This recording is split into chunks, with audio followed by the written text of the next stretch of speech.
নমস্কার বন্ধুরা, সবিতা কুকিং ব্লগে সবাইকে স্বাগত জানাই। সবাই ভালো থাকবেন, সবাই সুস্থ থাকবেন। নিয়ে নিয়েছি রুই মাছ দিয়ে আলু বেগুন একটা রেসিপি করব।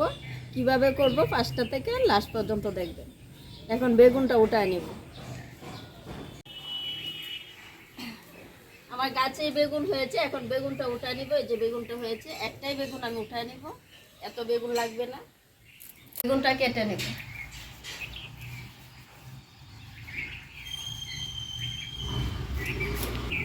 কিনতে গেলে বেগুনে কিন্তু পোকা বেরোয়, আর আমার গাছের বেগুন তো পোকা বেরোয় না। কি সুন্দর একদম কুমলা বেগুনটা।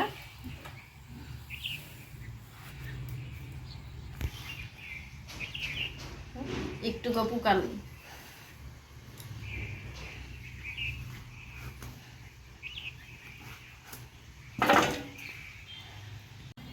বেগুনটা কাটা হয়ে গেছে, এখন আলুটাও কেটে নিই।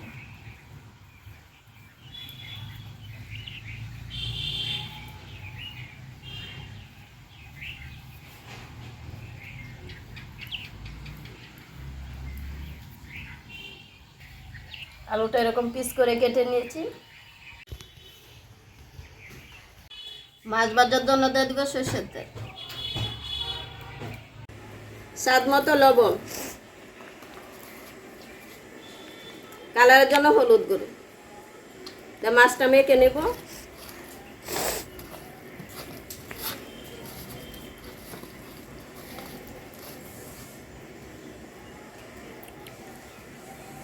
এদিকে তেলটা গরম হয়ে গেছে, এখন মাছটা দিয়ে দিই।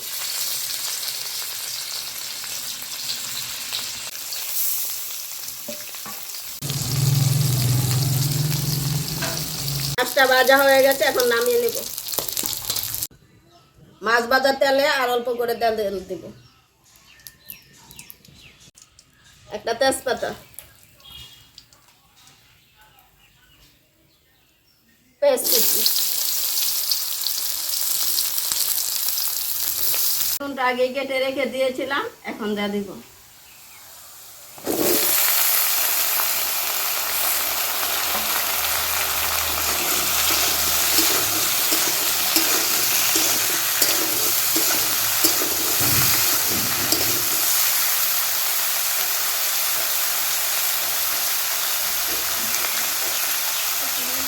হলুদ গুঁড়ো,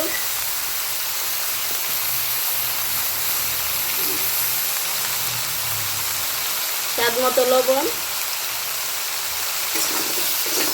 সব কিছু দিয়ে তাতে নাড়াচাড়া করে নিই।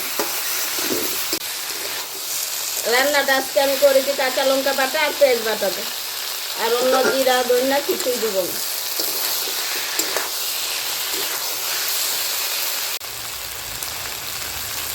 সব কিছু ভাজা হয়ে গেছে, এখন দিয়ে দিব অল্প করে জল। টাকা মাছটা এখন দিয়ে দিব।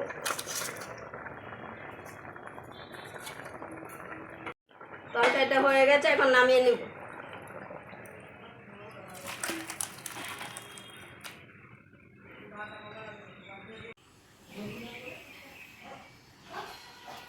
মাছের তরকারিটা কেমন হয়েছে যদি ভালো লাগে কমেন্টে জানাবেন, লাইক করবেন, শেয়ার করবেন।